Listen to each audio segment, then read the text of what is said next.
Hello and welcome to Mind Shifters Radio. I'm Tim Hayes. I'm your host for the first hour. And today is Friday, June 4th, 2021. As always, we're grateful to everyone who's joining us here today, whether you're listening live or listening through the archives, as we spend another couple of hours teaching and supporting people in using some of the most powerful, effective, efficient, and accessible tools I've ever discovered. These tools are gratefully available absolutely free at whyagain.org. If you go to that website and click on the link in the upper left-hand corner of the newly revised website that says Start Here, it will take you to a place where you can download and read Chapter 24 of Dr. Michael Rice's book. That book is titled, Why Is This Happening to Me Again? And that chapter of that book provides a narrative description of the primary tool in this work. That tool is called the Reality Management Worksheet, sometimes called the Reality Management Wake-Up Sheet. It's a tool I've been using to great effect for 17 years or so to improve the quality of my life and relationships, manage my emotions, and turn any negative emotional state into part of the infallible guidance system that we've all been given. You can also download the actual worksheet itself. It's a simple PDF file. Click on it, download it, print it off, and use it as often as you'd like. You can also download a whole host of audio files of shows just like this one where people have called in and been stepped through the process of using that worksheet or clarifying some of the aspects of how to do it better and or give a testimonial for how the active use of that tool has dramatically improve their life for the better. And then if you do that, and the other option is to go to your app store and type in the three words, Heartland Aramaic Forgiveness. And if you do that, it'll show you a glowing heart icon. Click on that icon and you'll be able to download a completely free and private app that contains the Reality Management Worksheet, an abbreviated version of that worksheet process, and a copy of the Dragon Klingon game, which is a wonderful way to introduce these tools to even younger audiences. And if you do that, and you've got a question or a comment for us, you can give us a call, 563-999-3581. If you call that number and press 1, it'll put a little question up by your phone number, calling out you by your area code, and we can have a conversation. And or you can assist us in living into our intention with this work, which is to be of service. We're also doing the Course in Miracles workbook lessons this year, and this is the 155th day of the year. And lesson 155 reads, Step back and let him lead the way. The commentary is as follows. There is a way of living in the world that is not here, even though it seems to be. You do not change appearance, although you smile more frequently. Your forehead is serene, your eyes are quiet, and the ones who walk the world as you do recognize you as their own. And the quiet ones who walk the world as you do recognize their own. Yet those who have not yet perceived the way will recognize you also and believe that you are like them, as you were before. Reminds me of the old adage, before enlightenment, you chop wood and carry water. And after enlightenment, you chop wood and carry water. The thing that changes when you're in that moment of enlightenment is your awareness, which enfolds and encompasses you and everything around you in a way that doesn't happen when you're not in that enlightened state. The world is an illusion. Those who choose to come to it are seeking for a place where they can be illusions and avoid their own reality. Yet when they find their own reality is even here, then they step back and let it lead the way. What other choice is really theirs to make? To let illusions walk ahead of truth is madness. But to let illusions sink behind the truth and let the truth stand forth as what it is merely sanity. This is the simple choice we make today. The mad illusion will remain a while in evidence for those to look upon who choose to come and have not yet rejoiced to find They were mistaken in their choice. They cannot learn directly from the truth because they have denied that it is so. And so they need a teacher who perceives their madness. But that teacher can still look beyond illusion to the simple truth in them. In truth, if truth demanded they give up the world, it would appear to them as if it asked the sacrifice of something that is real. Many have chosen to renounce the world while still believing its reality, and they have suffered a sense of deep loss, and they have not been released accordingly. Others have chosen nothing but the world, and they have suffered from a sense of loss that's still deeper, which they do not understand. Between these paths, there is another road that leads away from the loss of every kind, for sacrifice and deprivation both are quickly left behind. This is the way appointed for you now. You walk this path as others walk, nor do you seem to be distinct from them, although you are indeed. Thus can you serve them a while you serve yourself, and set their footsteps on the way that God has opened to you, and them through you. Illusion still appears to cling to you, that you may reach them. Yet, for you, the illusion has stepped back, and it is not illusion that they hear you speak of, nor illusion that you bring their eyes to look on, and their minds to grasp. Nor can the truth which walks ahead of you speak to them through illusions. For the road leads past illusion now, while on the way you call to them that they may follow you. All roads will lead to this one end, for sacrifice and deprivation are paths that lead nowhere, choices for defeat and aims that will remain impossible. All this steps back as truth comes forth in you to lead your brothers and sisters from the ways of death and to set them on the way to happiness. Their suffering is but illusion, yet they need a guide to lead them out of it, for they mistake illusion for the truth. Such is salvation's call and nothing more. It asks that you accept the truth and let it go before you, lighting up the path of ransom from illusion. Walk safely now, yet carefully, because this path is new to you, and you may find that you are tempted still to walk ahead of truth and let illusions be your guide. Your holy brothers have been given you to follow in your footsteps, and you walk with certainty of purpose to the truth. It goes before you now that they may see something with which they can identify, something they understand in a new way.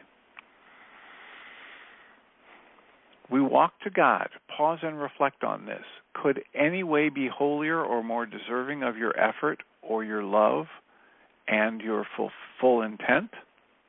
What way could give you more than everything or offer less and still content the Holy Son of God? Your feet are safely set upon the road that leads the world to God. Look not to ways that seem to lead you elsewhere. Dreams are not a worthy guide for you who are the Creator's offspring. Forget not what the creation has placed from His hand to yours and given you and your brothers and sisters in trust that you are worthy of this trust in you. Creation cannot be deceived. The trust of creation has made your pathway certain and your goal secure. You will not fail, either your brothers and sisters nor your true self. So, I will step back and let Him lead the way, for I would walk along the road to the creation, to love, to God, to Him. And the Course in Miracles Experiment by Pam Grout. We're also reading that series of lessons. And Lesson 155 by Pam Grout is titled, Rewriting the Laws That Run My Life. She quotes Mike Dooley at the beginning of this segment. It's the inner world that needs adjusting, tweaking, and plucking whenever the outer world fails to please. Pam writes, as a travel writer, I often end up confronting customs and laws different from my own. In Singapore, for example, it's illegal to hug in public. In in cons, you can be arrested for wearing a Jerry Lewis mask. I've also heard of some pretty weird laws in my own country. In Devon, Texas, I'm told, it's illegal to make furniture in the nude. Darn that, Devon, Texas. We might get a chuckle out of these. And let me just add that I don't plan to pack my Jerry Lewis mask on my next trip to cons. But more than these laws, I'm also at the mercy of arbitrary laws I've imposed in my own head. Laws such as, quote, life is a struggle, end quote, and, quote, I have to do everything myself, end quote, or, quote, it's me against the world, close quotes. Lesson 155, I will step back and let Hobson lead the way, one of the many words she uses for God or the Creator or love. I will step back and let Hobson lead the way. This reminds me that the world is an illusion. When I consult my own personal Hobson, I'm led away from loss, sacrifice, and deprivation. I'm ushered away from all of the, quote, laws, close quotes, that I activate with my beliefs. Here's what creation, here's what love, here's what Hobson promises. The world is limitless, abundant, and strangely accommodating. Everything always works out for me. By following my heart, I lead a life of purpose and meaning and big-ass joy. The more love I give, the more love I receive. And that all happens despite the fact that your conscious logical mind can't comprehend it and can't even hold all of the evidence to talk last night. So in keeping with our agreement, someone else, area code 760, has put their hand up. Who do we have? Oh, yeah. Oh, hey, this is Ann. Say something loving. Our inner child believes it and accepts it and is nourished by it. Well, Matt Kahn suggests that we think in terms of emotional deposits, like we would financial deposits into a savings account. And that when we say something loving, when we try to think loving thoughts about ourselves or our younger versions of ourselves, and our self recoils in disbelief or sarcasm or bitterness, Matt says that's because essentially that emotional account is sitting in a negative state. It's not even at zero balance. It's in a highly negative state. I've poured so many negative thoughts and judgments and insults through my internal dialogue into my younger self for so long that it doesn't seem right or honest or true when I all of a sudden start to be gentle and loving. And so he suggests that we acknowledge the difficult feeling, the upset, the disbelief coming from the inner child, and still keep saying the positive statements. And eventually we'll reach that neutral level, and then we'll start building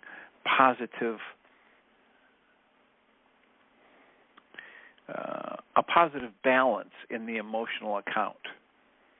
And then, as I'm having a positive balance, I've convinced my inner child that I respect him or her, and that I will do everything I can to protect him or her, and that I appreciate everything they've been through and all of their finer traits and their inherent nature as loving, and lovable forever. Then it starts to feel good when I say something loving to my inner self. But until I've accumulated enough positive deposits to move from that negative state to the positive, it feels kind of awkward. It feels insincere. It feels sarcastic. So make a deposit. Use your conscious awareness to choose to be loving and respectful of yourself, even when the negative dialogue wants to raise its ugly head and ridicule you and label you as damaged or broken or stupid or crazy. And be gentle with yourself, and over time, that process is like making deposits into a savings account, and the balance accrues. And then it starts paying interest. And if we do that, our lives get better. We trust ourselves more. We have more situations arise that used to be triggers to upset that don't trigger us at all. And one of the most powerful things for me that Matt Kahn said in that talk last night was, if you're in this situation and you're trying to help your inner child learn that you love and respect him or her, and your inner child is recoiling with disgust and awkwardness and disbelief, honor that, pay attention to that, and then speak directly to your inner child.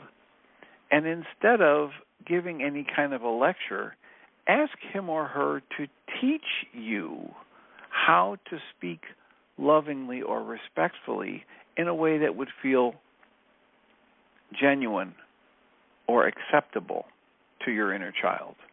Instead of assuming that if you just keep repeating, "Oh, sweetie, I love you," and that eventually it's going to fill the need, ask your inner child what would feel genuine, what would feel nourishing and honoring to you.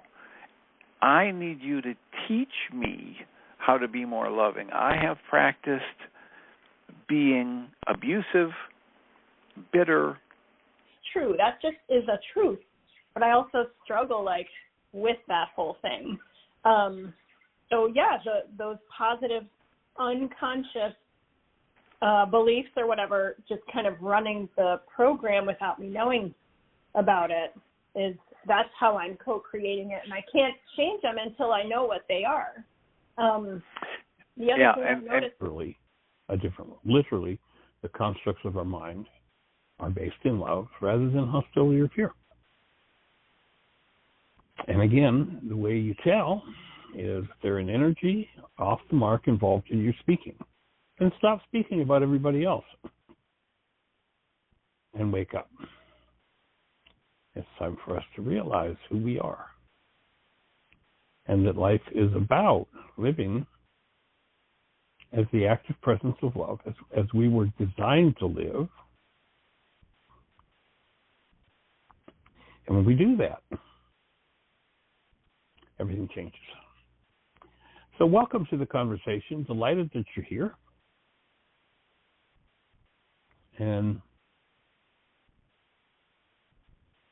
let's look at our reading for today. We are on, for those who are following along with us, on page 77, the chapter Off the Mark in Why Is This Happening to Me Again? Again, you can usually order used copies. The book is out of print, but you can order copies from Amazon or eBay very inexpensively. And you can also go to our website, whyagain.org. You can download the book for free. And we just finished yesterday's show with, or the reading from yesterday's show with a key thought from the bottom, page 76. The vessel in which negativity is stored always. Singer book, Untethered Soul, and then the way he expands his experience in the Surrender Experiment. They're highly recommended, those books, and or he's got an online course that we've done through the support group that talks about living from a place of surrender, I believe is the title. What do you need to feel better right now? That's a good step. But what's really needed for my personal growth and healing is for me to take action based on whatever arises. What would that look like? Well, it might look like sitting down and doing an hour or two of targeted journaling that Michael Rice calls a mind shifter. It might look like sitting down and committing to do 2 or 3 or 5 or 30 worksheets over the next month. It might look like, turning off all the electronic devices and, putting on some nice music and relaxing. And it might look like going for a walk or soaking in a tub with conscious awareness focused on this inner voice, this inner child.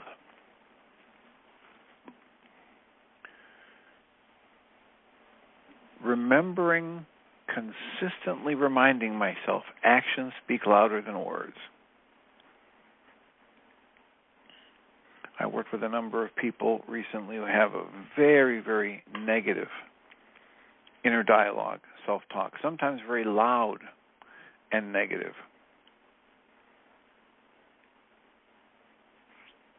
And they laugh when I suggest that they talk lovingly to themselves. And some of them are at the point where they've begun to recognize how many hours, day after day after day, they spend engaging, without even realizing it, engaging that inner dialogue and its negative self-judgment. And the more they pay attention to that, and I wonder if the automatic, I think this is somewhat related to these. Suffers more damage than the object upon which negativity is poured. So if you're languaging out of hostility or fear, you're suffering. And the reason you're suffering is because you're engaging energy that doesn't belong in your system. You're not suffering because of what somebody else does. You're suffering because your denial system is so powerful you can hide the damage you're doing from yourself until you've got somebody to project it on. And then you can pretend it's all somebody else's fault.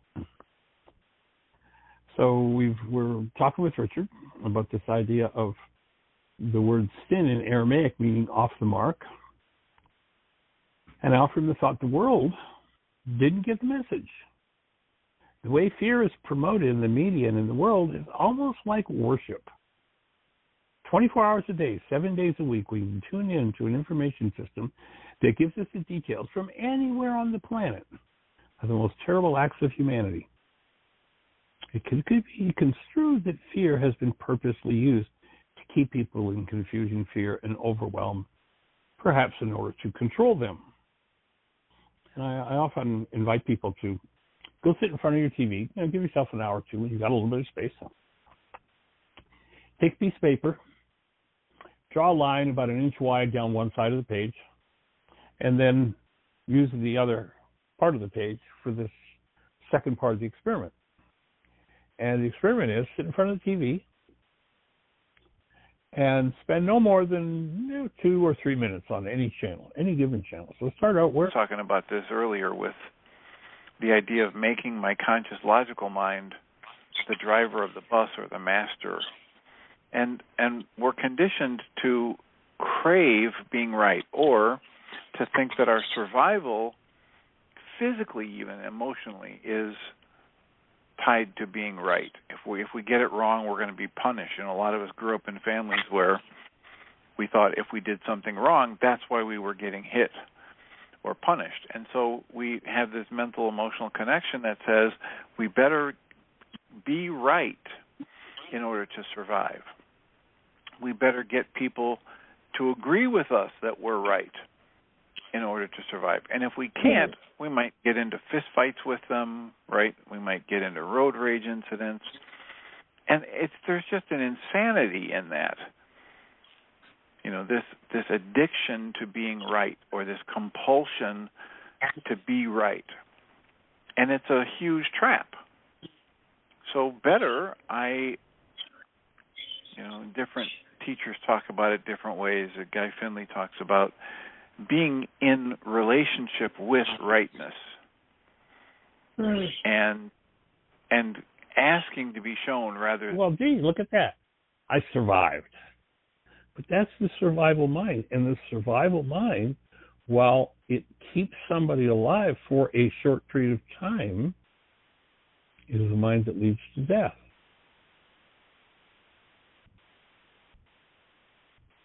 When you move out of that survival mind into a mind connected to love, then you start to step into truly thriving rather than surviving. Survival mind kills people early in their lives. The thriving mind is the key to true longevity. Says, do a love exchange with yourself. Well, I think you suggested catch yourself by surprise in the mirror. That has been very good, because the surprise, you get that image before you know who it is. Of course, you know who it is, but you get the surprise, the unexpected appearance in a mirror or in a window. And that's been very helpful. But I have a long way to go, and I bet that's not unusual. Partly it's because I think of myself as one person. You're saying talk to your younger self. Well, that means putting my younger self a little bit away from me, or seeing her separate from me, and that isn't something I really do. I feel as if I'm a sort of a timeless creature, that I'm all ages. It's only when I look in the mirror and I think, oh my goodness, I'm this age. But as a person who's going about her business, I don't feel as if I'm any age at all. But the one thing that has helped me more than anything in self-acceptance is to watch the self-deprecating, manipulative little practices I do with people, fishing for a compliment by insulting myself, or they're just tons of little things, and I think you don't need that from them to yourself. Respect yourself. Respect feels like an adult word, a doable word. It doesn't have any mushiness in it. So starting with the idea of self-respect has been the way to go for me. And as for calling myself the way Cynthia, why can't I remember her name? Sylvia Borstein. Yeah. Sylvia, where she says, Susan, sweetheart, well, good grief. Maybe there's something to really look forward to, but that seems like out of my range of acceptability there. Well, that's exactly what Matt Kahn was talking about last night. Yeah. When right. it doesn't feel loving and genuine to say something genuinely loving to yourself, it's simply because that account is overdrawn. The negativity has been poured in for so long. And maybe, it was part of the childhood family dynamic, but it is available to be changed, right? I can make positive deposits, and over time there will be a positive balance, and that will resonate more strongly, and it will feel joyful or blissful to be loving, respectful, nurturing, supportive to my younger self. Right. I understand that, and you're right about the family dynamic. I was thinking it's our culture. We didn't use words like that. Those were mushy words. Those were words other people used, and if they were used in our presence, we were embarrassed, and all kinds of not very pleasant feelings came up. Like we thought it was inappropriate even, not in any bad way, but it was just oh, good grief, give me a break type of reaction. That's over the top. And yet I remember with my dolls, I had these dolls, and I was so tender and demonstrative with them and spoke to them with all the words that we didn't use in my family. Even as a little kid, I would do that. It was like a correction, which tells me anyway, that this is the right thing to be doing. So it's a wonderful topic. And I have a tiny. Go ahead. With practice, you'll see it. If you practice it, you'll see a change in how it feels. Yeah. I just remembered the line from Tuesdays with Maury, where Maury says, "Listen, Mitch, if you live in a culture that doesn't leave you feeling good about yourself, you need to create your own culture. You were raised in a family that didn't leave you feeling good about yourself, you need to create your own family culture within your own inner dialogue that is more, that is more respectful, that is more gooey, soft, whatever, that younger part of you that used to play with your dolls knew was nourishing and nurturing." Yeah, right. Did. I know, it seems amazing, but I think built into us is a self-correcting navigational system that we can keep on righting the boat in order to be all right. And then when it all comes conscious, we can actually make choices, and that's what Matt Tom's talking about here and what you've been talking about and what Michael does.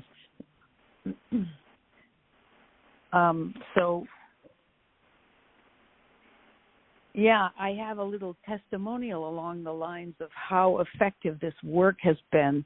And I told Michael on the show yesterday toward the end, but 2 days ago I was caught in traffic and trying to get to school to pick up 3 boys to take them home.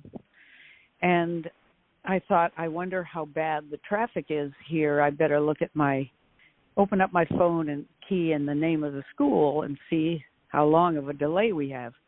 Pick up my phone, start to type, and run right into the truck in front of me at 2 miles per hour. The truck is huge, and thank goodness it wasn't a little Mini or something, because I did a huge amount of damage to my car. And the truck pulled over, and the guy was very nice. And he was so kind that I thought, this is Pradavan at work, because I've been doing the gentle art of blessing, and it's already coming back to me. First of all, no kids were in the car. No dog was in the car. And I did a stupid thing, and this is the consequence, but it is probably the most gentle correction, expensive though I have to tell you, that I could have gotten to remember, to be reminded not to pick up my phone when I'm driving. So the guy gets out and pulls me, I pull over, he pulls over, he has me take pictures, and we exchange information, and we're still stuck in traffic, and it's at a standstill. 2 girls beside me pull up, and they say, "Are you okay?" And I said, "I'm fine. I'm just disgusted that I was looking at my phone." Don't look at your phone when you're driving. You've heard that before.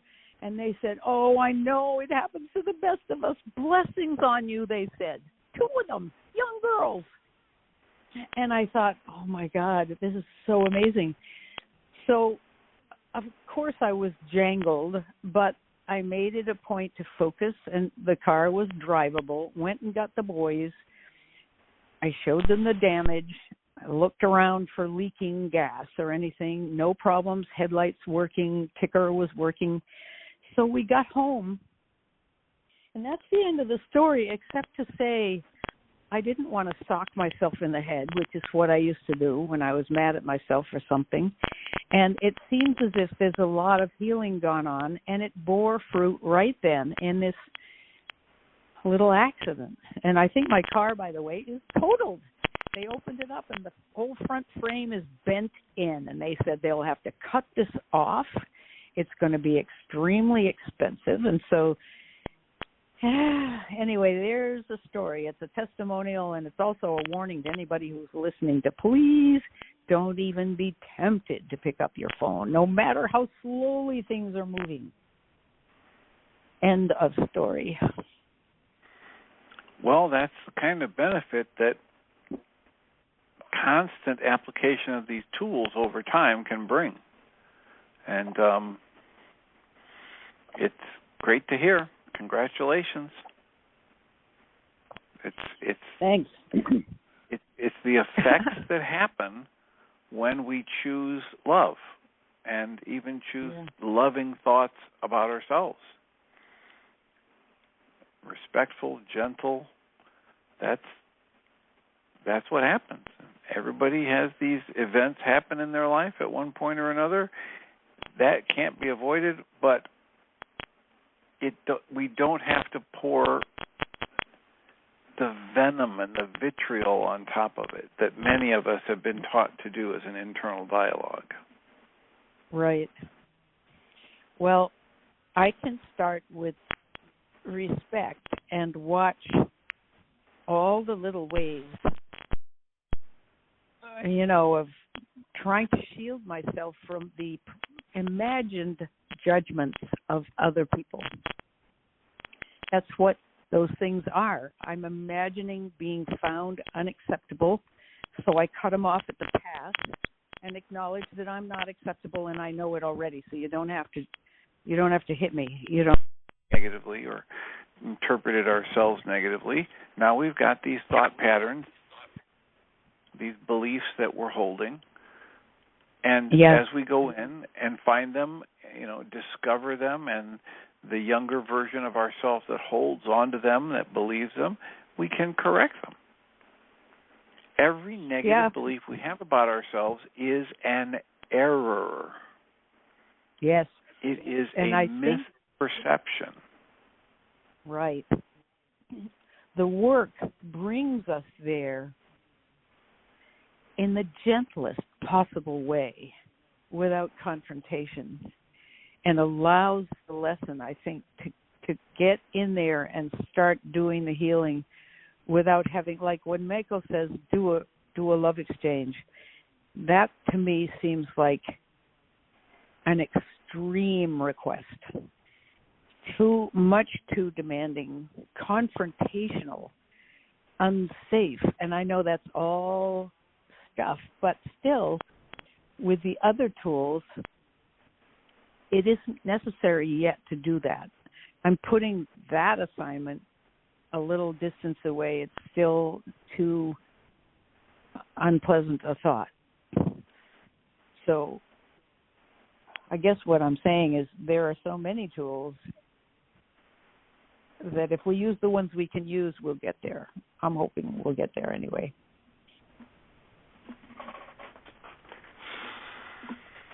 Well, it's fascinating that you say that from your perspective, a love exchange in the mirror with yourself seems, I forget what you said, harsh, drastic, whatever.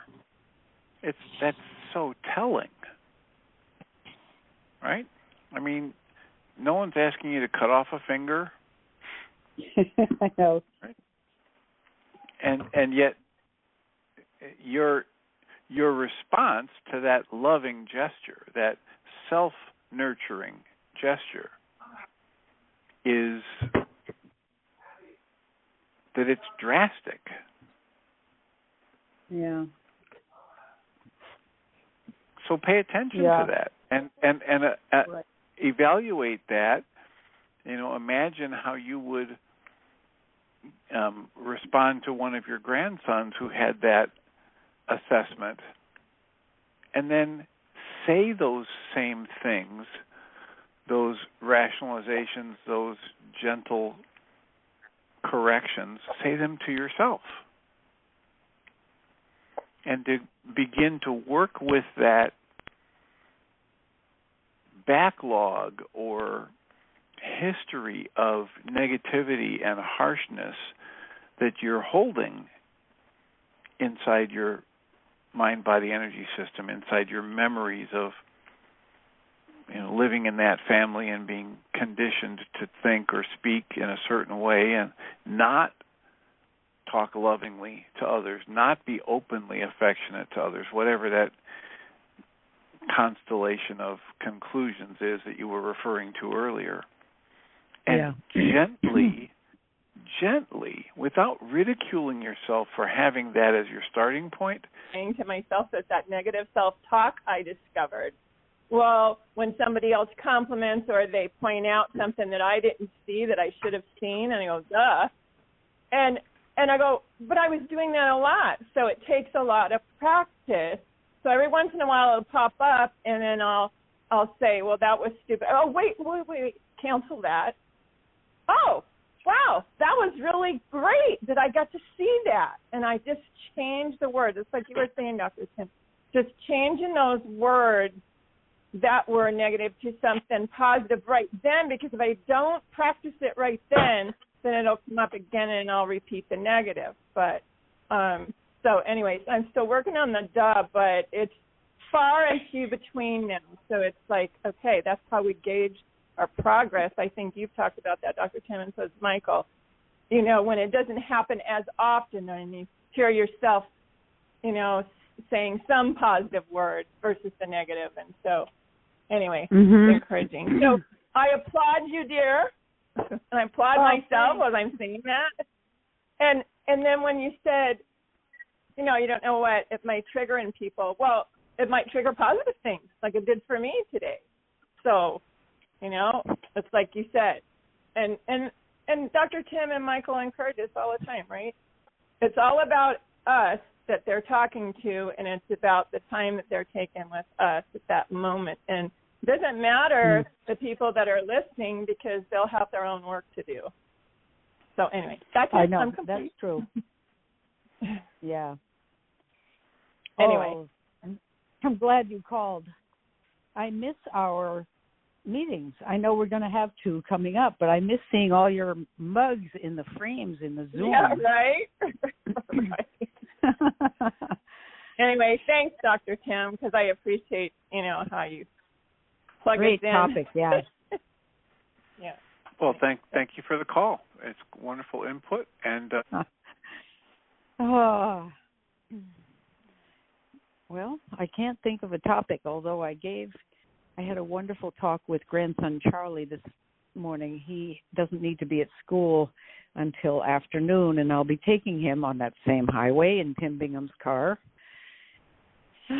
Taking a breath on that one. But he has been struggling with OCD, and Michael gave him a wonderful mind shift, me to give him a wonderful mind shifter. And he called, and I said, how are you? And he said, I saw Dr. Salas yesterday, who is his therapist, and he respects and likes this therapist very much. And he gave Charlie a tool that was different than the mind shifter, and he said he's going to do it. He really thinks he can do it. So the mind shifter, I had sent it to him in an email. He has it, but he's using a tool. The tool is simply that when Charlie thinks something might be worthy of being worried about,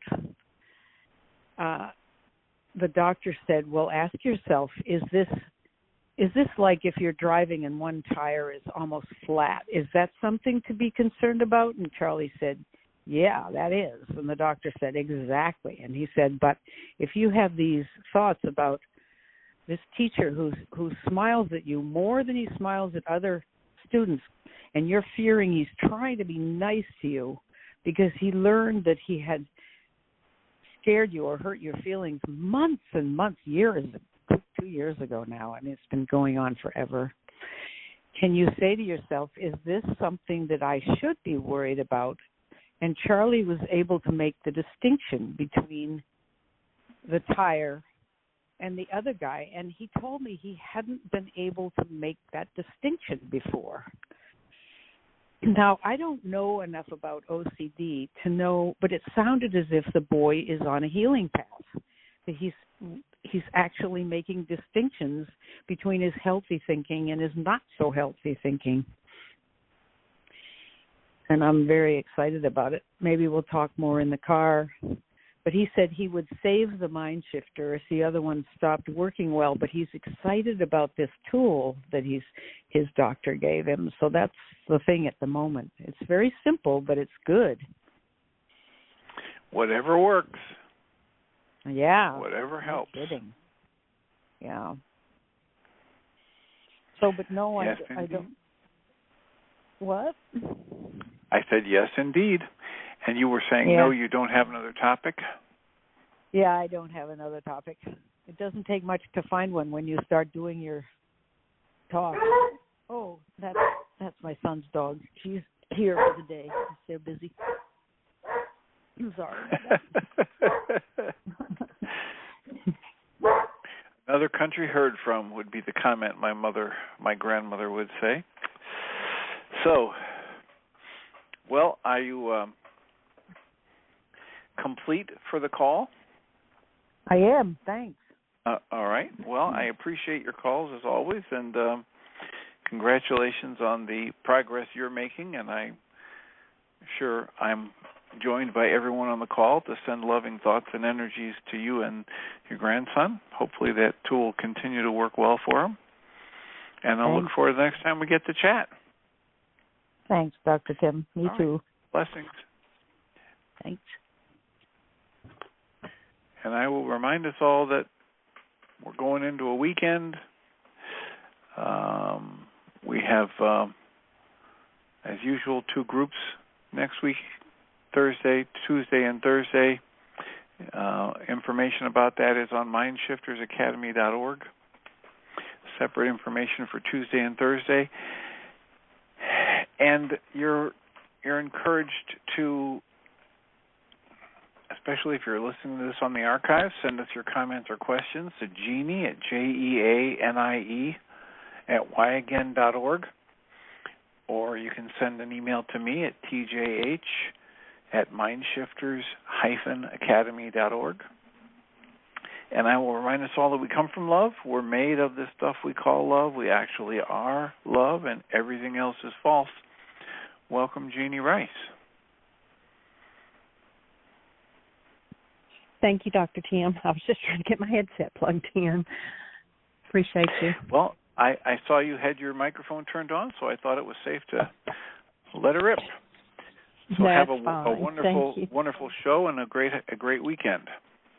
Thank you. You too. We'll talk to you later.